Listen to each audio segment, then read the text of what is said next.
Buenos días, mis queridos hermanos.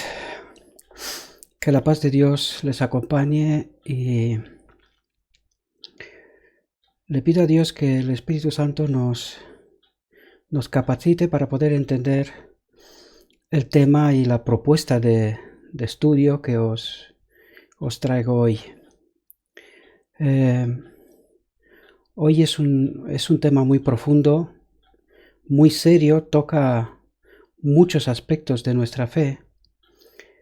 Por lo tanto, solo vamos a poder entender este asunto con oración y con la ayuda del Espíritu Santo.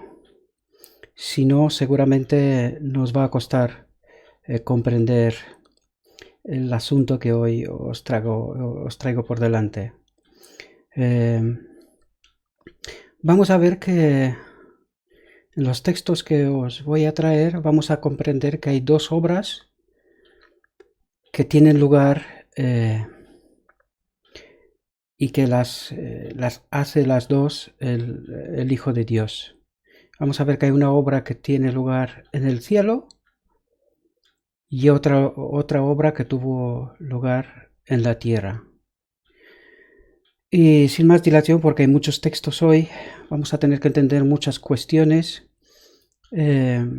Vamos a intentar entrar en el tema. Fijaos, me han hecho la pregunta: ¿crees que el Señor tiene más luz para nosotros como pueblo?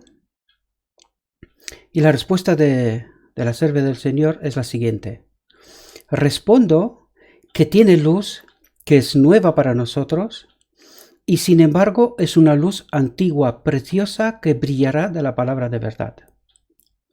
Solo tenemos los destellos de los rayos de luz que aún están por llegar. ¿Sí? Y vamos a ver que ese texto es de 1890, por lo tanto, fíjense el tiempo que ha pasado desde entonces, ¿no? Y ella dice que esa luz está por llegar, o sea, todavía está en el futuro. Probablemente este es el futuro del que hablaba, ¿vale?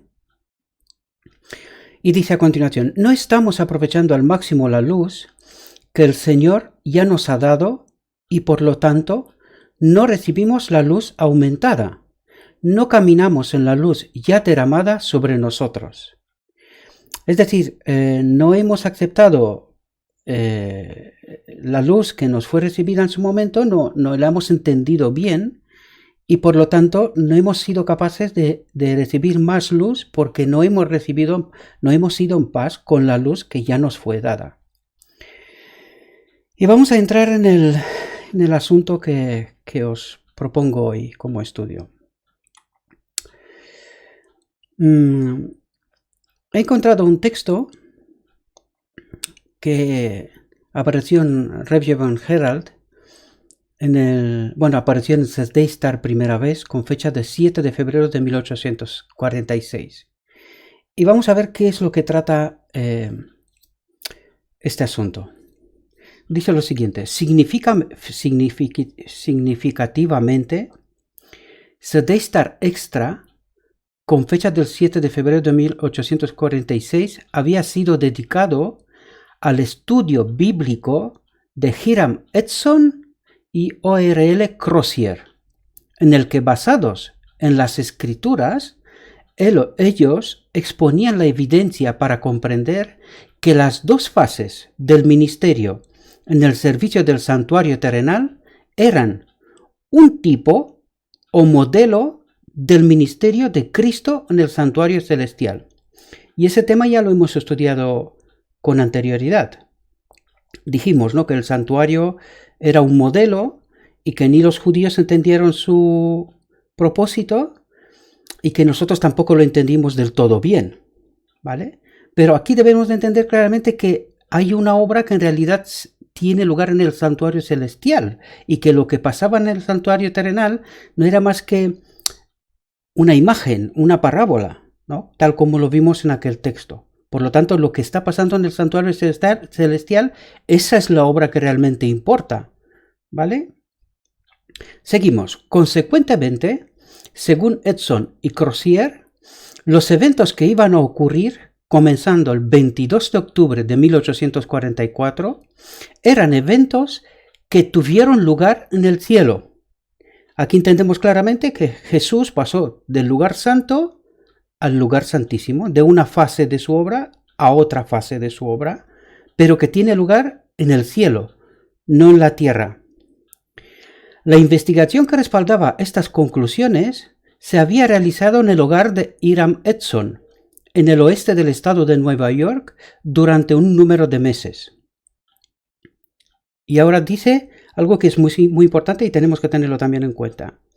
Cuando Elena Armon recibió la visión en Exeter a mediados de febrero de 1845, es decir, un año antes de que aparezca por escrito en el periódico,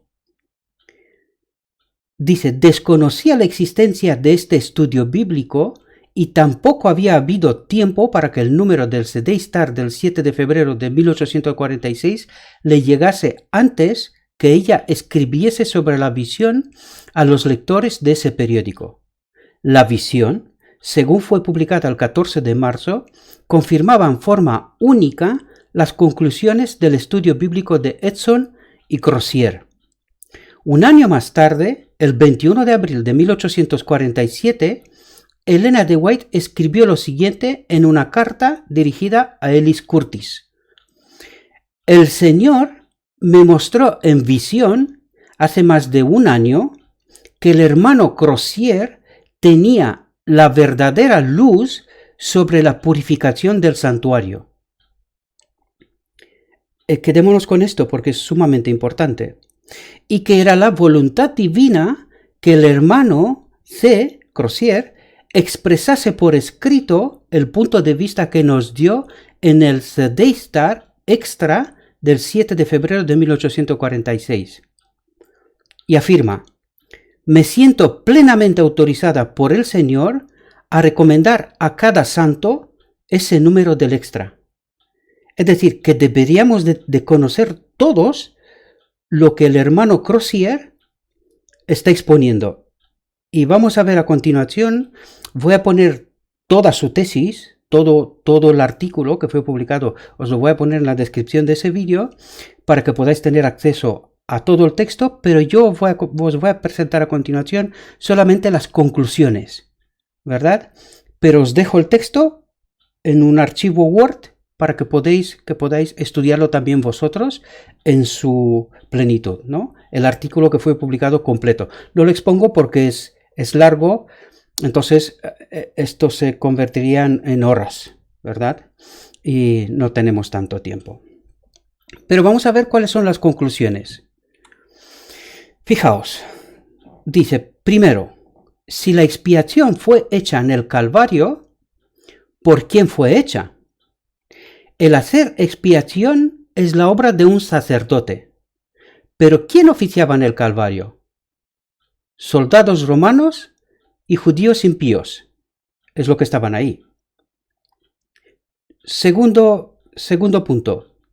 Hacer expiación no consistía en el sacrificio de la víctima. El pecador mataba a la víctima. Tras ello, el sacerdote tomaba la sangre y hacía la expiación, ¿sí? Según lo que nos dice en el Levítico, ¿verdad?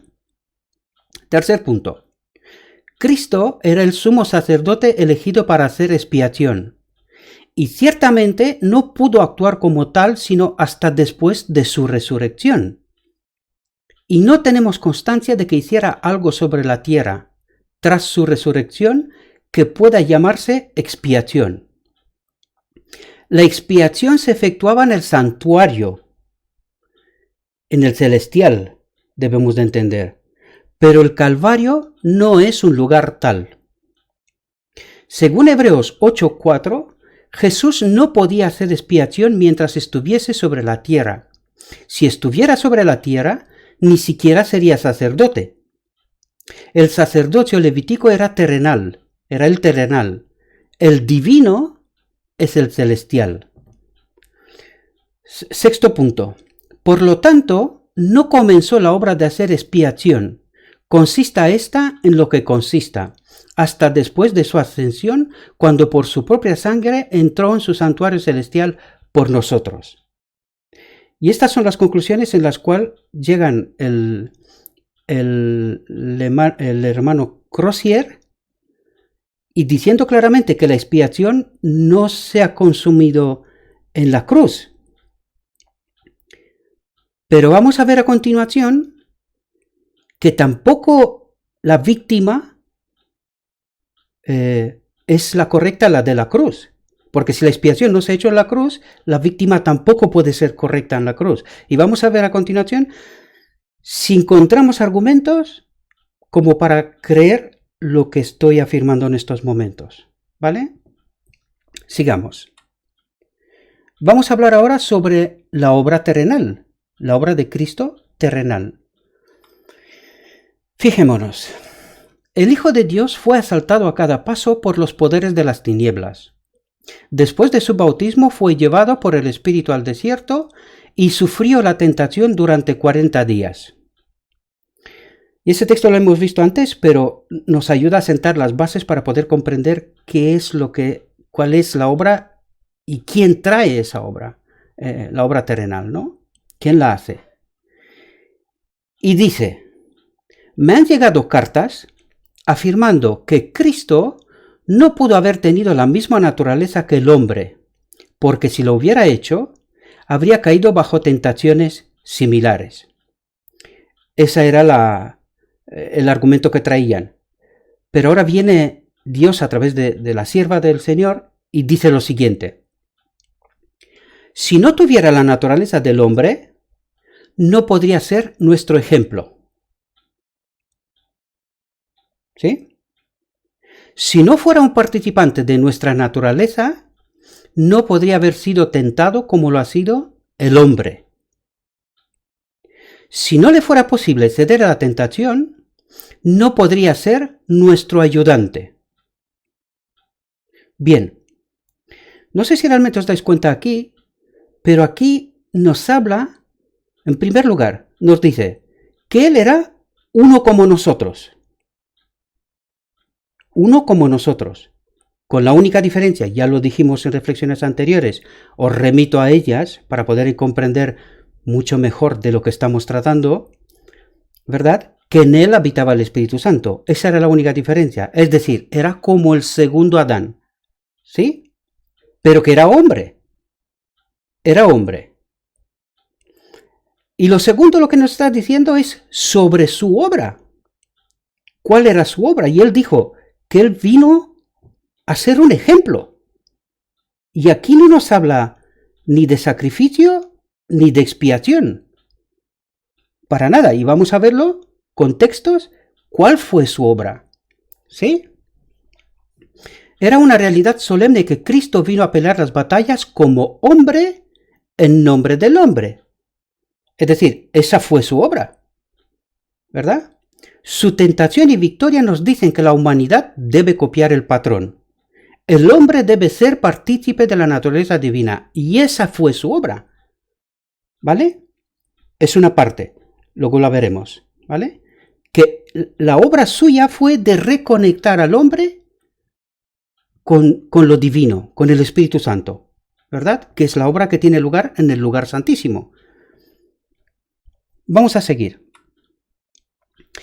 Cristo no tomó la naturaleza humana en forma aparente.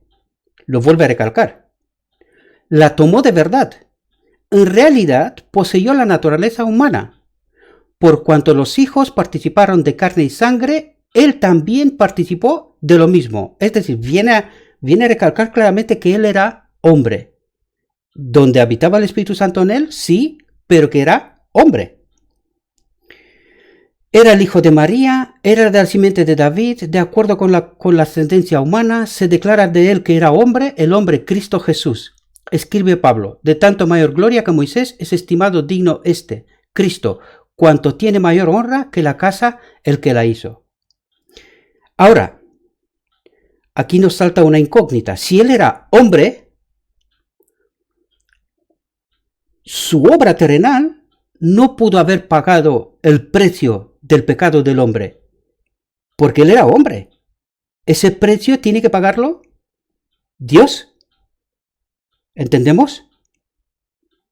Es decir, si entendemos claramente que Jesús fue hombre, un hombre no puede pagar el precio para la expiación del pecado de la humanidad.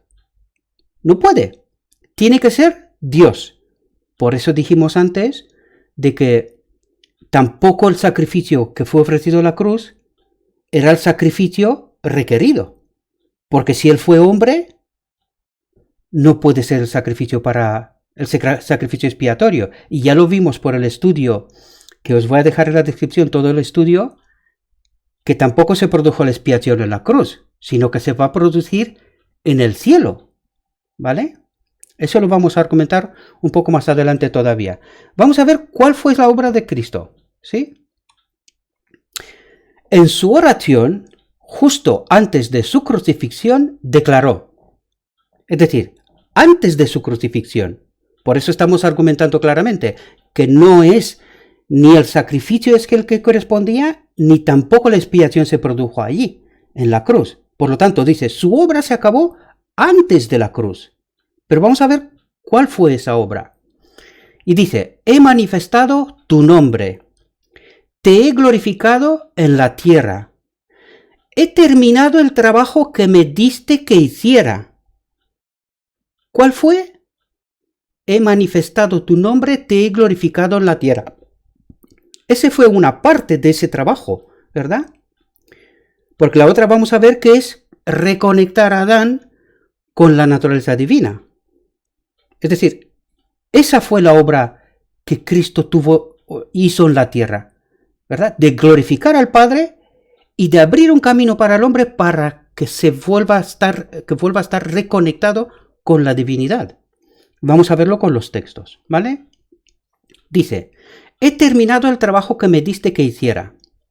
Cuando se logró el objetivo de su misión, la revelación de Dios al mundo, el Hijo de Dios anunció que su obra se había cumplido y que el carácter del Padre se manifestaba a los hombres.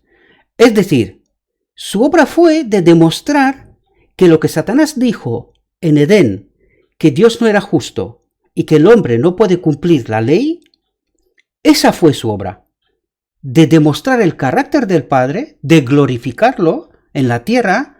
Es decir, que el hombre sí puede, conectado con el Espíritu Santo, puede guardar la ley y abrir para el hombre un camino para que eso ocurra, que pueda estar reconectado. Por lo tanto, no fue ni el sacrificio en la tierra, ni la expiación en la tierra. Y eso vamos a verlo más adelante, ¿vale? El Salvador asumió sobre sí las enfermedades de la humanidad y vivió una vida sin pecado, para que los hombres no temieran que, debido a la debilidad de la naturaleza humana, no pudieran vencer. Esa es la obra que hizo el Mesías, la de glorificar al Padre y la de abrir un camino para el hombre. Fijaos, Cristo vino para hacernos participantes de la naturaleza divina y su vida declara que la humanidad combinada con la divinidad no comete pecado. Esa es en conjunto la obra del Mesías. Pero vamos a seguir. Cristo vino a dar un ejemplo de la perfecta conformidad con la ley de Dios requerida de todos, desde Adán, el primer hombre, hasta el último hombre que vivirá en la tierra. Eso ocurre en el gran día de expiación, ¿verdad? Con los que están en el descanso dormido, pues en su ausencia. Y con los que están en vida es lo que ocurre en la parte final del gran día de la expiación. Ya lo hemos comentado antes, os vuelvo a remitir para ver esos materiales que ya están publicados. Seguimos. Declaró que su misión no era destruir la ley, sino cumplirla en completa obediencia. De esta manera, magnificó la ley y la hizo honrada. En su vida reveló su naturaleza espiritual, es decir, que en él habitaba el Espíritu Santo, a la vista de los seres celestiales y de los mundos sin caer, y de un mundo desobediente, ingrato y profano, cumplió los principios de la ley, es decir, demostró que el hombre conectado con el Espíritu Santo, con la divinidad, puede vivir en perfecta armonía con la ley de Dios, ¿verdad? Y ahora fijaos, él vino a demostrar el hecho de que la humanidad, aliada por la fe viva, es decir, con el Espíritu Santo, a la divinidad, puede guardar todos los mandamientos de Dios. Él vino a hacer claro el carácter inmutable de la ley para declarar que la desobediencia y la transgresión nunca pueden ser recompensados con la vida eterna. Él vino como hombre a la humanidad. Recalca otra vez, él vino como hombre a la humanidad, para que la humanidad pudiera tocar a la humanidad mientras que la divinidad se apoderó del trono de Dios. Pero en ningún caso vino a disminuir la obligación de los hombres de ser perfectamente obedientes. No destruyó la validez de las escrituras del Antiguo Testamento. Él cumplió lo predicho por Dios mismo. Él vino no para liberar a los hombres de esa ley, sino para abrir un camino por el cual pudieran obedecer esa ley y enseñar a otros a hacer lo mismo. ¿Hemos entendido cuál fue la obra de Cristo? En ningún caso nos habla nada ni del sacrificio ni de la expiación aquí en la tierra. ¿Os dais cuenta? Él vino para honrar al Padre, a demostrar que la ley es buena y que el hombre conectado con la divinidad puede vivir en perfecta armonía, y que esto ocurre, como lo dijimos con anterioridad, en el gran día de la expiación. ¿Sí? Bien. Vamos a ver cuál es su obra celestial. Fijaos. Al consentir en convertirse en hombre, Cristo manifestó una humildad que es la maravilla de las inteligencias celestiales. Como supongo que todos bien sabemos, el ser de toda la creación más bajo, ¿verdad?, somos nosotros. Por lo tanto, podemos darnos cuenta de nuestra capacidad y sobre todo en esa condición que tenemos ahora. Pues imaginaos los seres celestiales con la capacidad de inteligencia que tienen, conectados con la divinidad, y fijaos lo que dice el texto. Cristo manifestó una humildad que es la maravilla de las inteligencias celestiales. ¿Y por qué afirma eso? Vamos a verlo. El acto de consentir en ser hombre no habría sido una humillación, o sea, en otras condiciones hubiese sido una humillación, pero en esa condición que ahora vemos, no lo es, ¿verdad? Dice, no habría sido una humillación si no hubiera sido por la excelsa preexistencia de Cristo. ¿Qué nos dice aquí? Es que Él se ofreció, les dice, preexistencia de Cristo, ¿vale? Cristo fue apenas desde su encarnación, pero aquí nos dice de la preexistencia de Cristo. Es decir, desde el momento que Él decidió, aceptó ser el Cordero de Dios, ¿verdad? El sacrificio para el pecado de la humanidad, para el pecado de Adán, ¿sí? Debemos abrir nuestro entendimiento para comprender que, dice, debemos abrir nuestro entendimiento, o sea, nos exige que ese no es un tema fácil, que tenemos que abrir nuestra mente para poder comprender eso. Por eso os decía al principio que sin la ayuda del Espíritu Santo, sin oración, va a ser difícil aceptar eso, ¿vale? Por eso aquí nos lo vuelve a recalcar.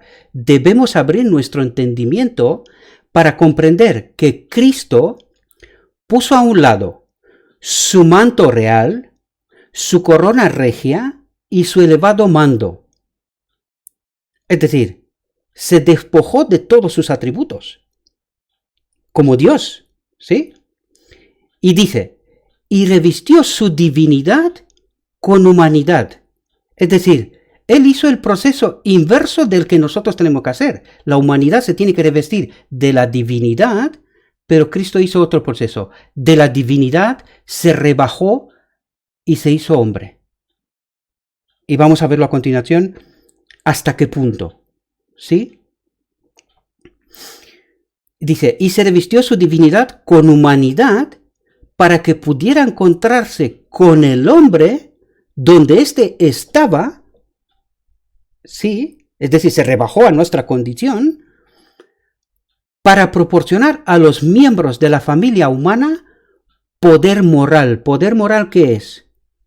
La reconexión con el Espíritu Santo. Es decir, abrir ese camino para entender que sin el Espíritu Santo no podemos vivir en armonía con Dios, pero que a través de su camino, de su obra, nos demuestra que conectados con el Espíritu Santo, sí podemos vivir en esa condición.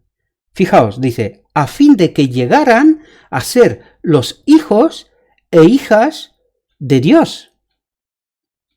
¿Comprendemos? Es decir, como Él. Hijos e hijas de Dios. Como Él, Hijo de Dios. ¿Comprendemos? Para redimir al hombre, Cristo se hizo obediente hasta la muerte y muerte de cruz. Y aquí nos dice que se hizo obediente. No nos habla ni de sacrificio, no nos habla ni de expiación, sino que se hizo obediente. Él obedeció, ¿verdad? En esa condición de hombre conectado con el Espíritu Santo, obedeció la ley de Dios y la obedeció incluso hasta la cruz, hasta la muerte de la cruz, ¿verdad? Pero no nos habla nada de sacrificio. ¿Comprendemos? Vamos a seguir.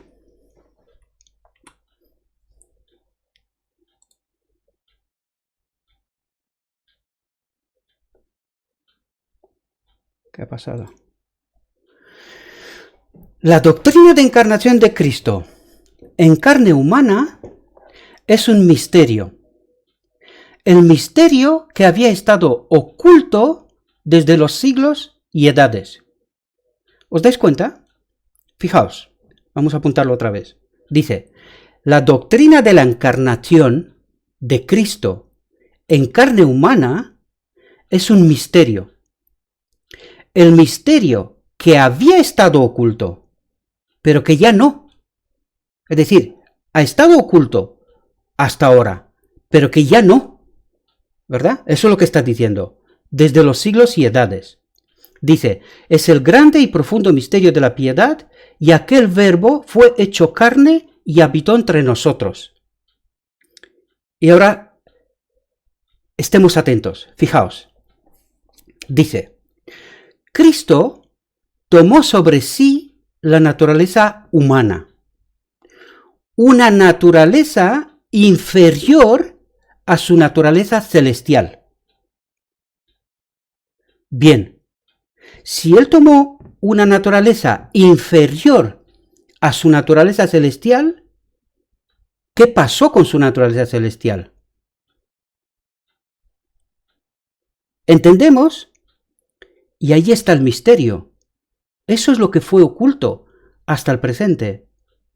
¿Podría ser que sea este el sacrificio expiatorio? Porque nosotros sabemos claramente que Él no volverá a recuperar esa naturaleza. Él será restaurado, en trono, en el alto, volverá a ser quien fue, pero con la naturaleza divino-humana. Él preservará esa naturaleza divino-humana. Nunca volverá a coger esa naturaleza que tuvo anterior, que era solo divina. Entonces, si eso es así, ¿es posible que en realidad el sacrificio tuvo lugar en el cielo? El auténtico sacrificio tuvo lugar en el cielo, ¿verdad? Porque si Él dejó esa naturaleza y adquirió una naturaleza inferior, ¿qué pasó con aquella naturaleza? ¿Entendéis? Bien, sigamos. No hay nada que demuestre tanto como esto, la maravillosa condescendencia de Dios, es decir, la empatía que Dios tuvo con nosotros cuando caímos. Y fíjese qué texto utiliza. El texto que normalmente la cristiandad lo utiliza para la cruz. Pero fijaos que Juan 3:16 está utilizado aquí. Es decir, al rebajar de su naturaleza divina a una naturaleza inferior, este es el sacrificio. Tanto amó Dios al mundo que dio a su Hijo. ¿Comprendéis? Por lo tanto, este sacrificio que ocurrió en el cielo ha de servir como expiación también en el cielo después de 1844 en el gran día de la expiación, ¿verdad? En el lugar santísimo. Ahora entendéis que hay una doble obra, fue una obra en la tierra para demostrar a todos los seres, tanto celestiales como en la tierra, ¿verdad? Que el hombre revestido con la divinidad puede guardar la ley. Pero luego hay una obra paralela en el cielo, en donde el Cordero de Dios, el Hijo de Dios, se sacrifica, rebaja su condición, su naturaleza, se abandona a sí mismo en realidad, y hace la obra de expiación también en el cielo, en el lugar santísimo. ¿Ahora entendéis la doble obra? ¿Sí? Eso es lo que en realidad ocurre.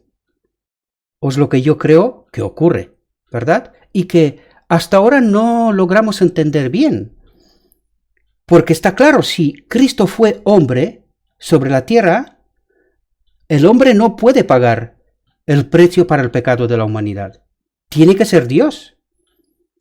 Y el único momento que corresponde a eso y que los textos nos dejan entender es ese momento, cuando Dios se abandona a sí mismo y adquiere esa naturaleza inferior, es decir, se hace hombre, conectado con el Espíritu Santo, con la divinidad, pero hombre. ¿Comprendemos? Fijaos, Juan presenta este admirable tema con tan sencillez que todos pueden captar las ideas expuestas y ser iluminados. Fijaos, dice, la humanidad del Hijo de Dios es todo para nosotros. Es la cadena áurea que une nuestra alma con Cristo y mediante Cristo con Dios. Y dice, esto ha de ser nuestro estudio. Y continúa, Cristo fue un verdadero hombre. Lo vuelve a recalcar. Dio prueba de su humildad al convertirse en hombre. Sin embargo, era Dios en la carne. Ahora debemos entender claramente que cuando utiliza ese texto, imaginaos, por ejemplo, que tienes un hijo que es muy rico y que dona toda su riqueza a su padre. Y él se convierte en un mendigo. La pregunta, ¿deja de ser hijo? Nunca. En el bautismo, el padre afirmó según los evangelios, este es mi hijo amado. En la cruz, también lo volvió a reafirmar. Este es mi hijo amado. Por lo tanto, él no deja de ser Dios. ¿Verdad? No deja de ser Dios. Y sabemos que al final del tiempo, al final de la obra, Él volverá a ser restaurado de nuevo en la familia divina, pero sin esa naturaleza que tenía con anterioridad. Porque los textos no lo están diciendo, ¿verdad? Y sabemos que Él va a preservar esa naturaleza durante la eternidad, la divino-humana. Y lo dijimos en textos anteriores, Él será la cabeza de esa nueva humanidad. ¿Sí? Si no habéis visto ese tema, os invito a que lo volváis a ver, para que podáis entender de qué es lo que estamos hablando. Y dice, cuando tratemos ese tema, haríamos bien en prestar atención a las palabras pronunciadas por Cristo a Moisés en la zarza ardiente. Quita tu calzado de tus pies, porque el lugar en que tú estás, tierra santa es. ¿Qué es lo que está intentando decir aquí? Está intentando decirnos que Él es Dios, como a Moisés, ¿no? En aquel momento le está diciendo, cuidado, que te estás acercando a Dios, estás hablando con Dios. el que se te dirige es Dios. Por lo tanto, hemos de tener en cuenta todo ese texto. Este mensaje viene de Dios. Eso es lo que está intentando resaltar aquí, para que entendamos realmente que ese mensaje viene de lo alto. Por eso nos pedía abrir las mentes, porque, claro, no lo hemos entendido, ¿verdad? Este mensaje no lo hemos entendido del todo bien hasta hoy. Por lo tanto, nos exige apertura de mente para poder aceptar que ese mensaje viene de Dios. Que eso es lo que Dios ha hecho. Las dos obras, como lo dijimos al inicio. Estas son las dos obras del Mesías, ¿verdad? El Cordero de Dios y de Cristo. Y fijaos lo que dice aquí. Debiéramos emprender este estudio con la humildad del que aprende, con corazón contrito. Olvídate de tus estudios. Olvídate que eres teólogo o lo que fuera. Eso es lo que está intentando decir. Con la humildad del que aprende, como si no supiera nada. La experiencia de Pablo en el camino de Damasco. Olvídate de quién eres. Su experiencia 3 años y medio en el desierto de Arabia. Y cuando vuelve, el Pablo es otro hombre. Y ya era teólogo como fariseo, ¿no? Pero después de la experiencia del desierto, Pablo vuelve otro hombre. Eso es lo que nos está diciendo aquí. Y fijaos, y dice, y el estudio de la encarnación de Cristo es un campo fructífero, es decir, hay cosas que entender y escudriñar allí, que recompensará al escudriñador que cava profundamente en procura de la verdad oculta. Verdad oculta. Y en verdad ha estado oculta hasta ahora. Pero debemos de entender que no hay más tiempo, que tiene que haber un pueblo preparado para encontrar a Cristo. Por eso esa verdad oculta deja de ser oculta. Y que debemos de entender realmente cuál es la obra del Hijo de Dios, tanto la del santuario celestial como en la tierra. Debemos de entenderla de una vez. ¿Sí? Bueno, mis queridos hermanos, que Dios os bendiga, que os ayude en esa propuesta de estudio. Por favor, lo vuelvo a repetir, siempre lo repito. No confiad en nadie. Es una propuesta de estudio. Tenéis que tener vuestra propia convicción. No aceptéis cualquier cosa. Tiene que estar basada en lo escrito está. Y si no es resultado del escrito está, cuidado. Por lo tanto, esa es una propuesta de estudio que os la hago y me gustaría saber cuáles son vuestras opiniones al respecto. Pero opiniones serias, por favor. ¿Vale? Y si hay algo que a mí se me ha escapado, pues estoy abierto. Estoy de mente abierta para poder entender todo este mensaje, ¿verdad? Pido que Dios os bendiga, que os ayude en ese estudio, que es un estudio profundo, muy serio, que toca muchas cosas, porque es la base del cristianismo en realidad, ¿verdad? Por lo tanto, acerquémonos como Moisés en la zarza ardiente, como delante de Dios. Con mucha atención, con respeto, con reverencia, con humildad, para poder entender bien ese mensaje. Que Dios os bendiga y que tengáis un próspero día. Amén.